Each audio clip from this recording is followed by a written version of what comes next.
So today I've been at Seaford Station. You see, I've squinted a bit. It's sunny, it's windy as well. And we have been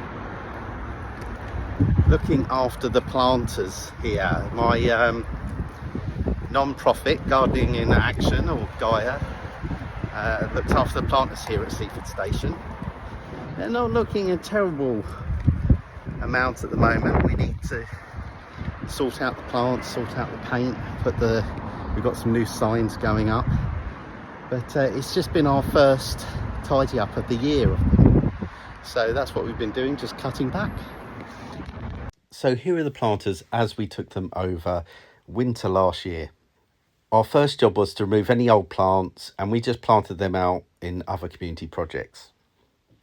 Then what we did was removed all the soil, because we can't call it compost, what was in there. It got all repurposed elsewhere. We then filled up the planters to about 3/4 the way to the top once hydrated with water, just to give a little cushion between the planting level and the top of the planter, just so that those new young plants we were going to plant in had a chance to get established. The planting mix we used: 1/3 peat-free compost, 1/3 coarse grade vermiculite, and 1/3 coir. So with this planting mix, we then planted our plants, and the mix we went for as far as what to choose was primarily, first, would it withstand this highly exposed maritime situation?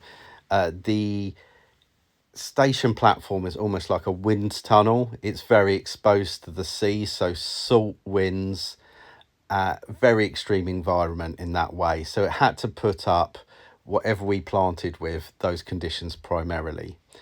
The next criteria was, are they able to survive with relatively low watering, or at least survive in the planting mix we had planted them, where we were only watering, even in drought conditions, once a week. With that mix of plants selected, we planted them out. Now, the third criteria was, can they survive the winter? We're obviously looking to plant perennial plants that would be sustaining in there. If they were evergreen or semi-evergreen, even better.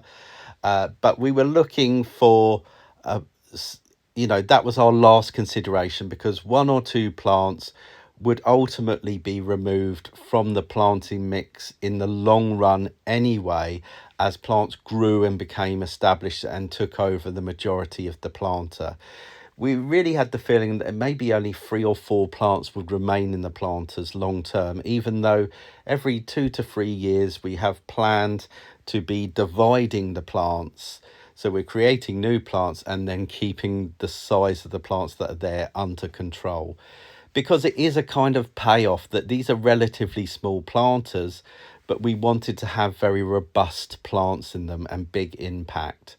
And so the payoff with that is that the plants themselves will help restrict the growth, but also we would have to do a bit more plant husbandry to keep them under control.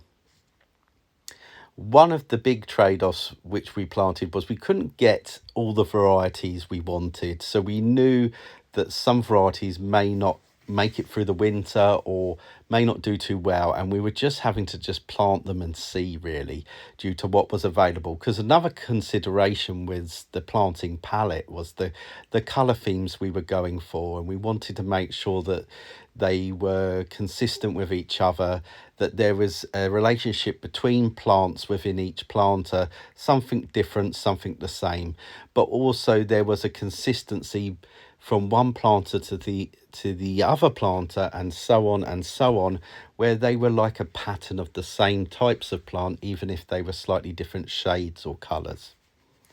And we were trying to keep to this kind of pink and white theme broadly across it, but with some blues working with some of the planters. So one of the trade-offs we went for was the Osteospermums. We knew they'd do well in the maritime climate and in that condition, but we were very doubtful whether they might survive the winter, and it looks as though most of them didn't. But what we're going to do, and what we did do, is we cut them back just right back down, hoping to see if we might get some growth out of them. Some varieties might, some might not, and we're pretty much treating those as almost a disposable plant at this stage, because while things are getting established, we're really thinking we're planting them almost like an annual. Okay, they're just something that we're planted for the year and then they're kind of gone. What we might try if we do replant with some again, because they had great impact for this year, is we might take them out and put them in a greenhouse over the winter. Longer term, that's not really something we want to do from a sustainability point of view, but it's something that we're doing for the short term. The other surprise was that the salvias didn't do too well, but this may be because they were crowded out by the osteospermums a bit to do with where they were planted. We couldn't necessarily get the types of salvias we were after, and so that may be why they didn't do too well. So that's something we've got to give a bit of consideration as to whether we do replant this year. I think what we would tend to do is perhaps go down the route of the salvias that we've cut back fairly hard and do come back up. We go, right, those are the ones to keep. And we'll replant with that variety, or try a different variety altogether out. We may even change the planting arrangement of them as well, so they are not so overcrowded. We've also discussed with the sea hollies that we're planting as well, as to whether we plant more clusters rather than one plant. We plant multiple plants there to have a bigger impact, rather than one stem coming up or a couple of stems coming up. But also whether we do plant the sea hollies in all the planters, because the ones in the most exposed area are obviously going to suffer and come out sideways, etc. So it may be that those ones are just kept elsewhere and we go for some other different type of planting, which I do have some thoughts on, but I'm going to keep that for future videos. So as far as our maintenance is concerned, what we were really doing is we were having a bit of a weed. We're taking out anything that shouldn't be in there, anything that is self-seeded, anything that grown from just the planting process. Then we were cutting back particularly our osteospermums, our salvias. We were really just trimming back to the base any spent sedum stems and picking off any leaves that were just a bit tatty. We were then looking over the rest of our plants and just trimming out or tidying up as we needed to.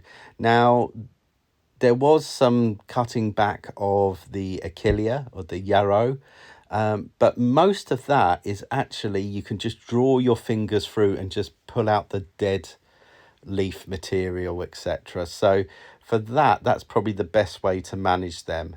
Now, in the filming of me demonstrating some of the maintenance, you will see I'm not wearing gloves, but that was just for the purpose of the filming, because these are public planters. There could be all sorts in these planters, and there often is. So immediately after I filmed those few shots, I put my gloves on. So whether you're listening to this as my podcast or you're listening to this on YouTube, do comment in the section if you've got any questions about this or anything you want to remark, and be sure to like and subscribe to the podcast or to my YouTube channel. I'd really love to have you as part of my community.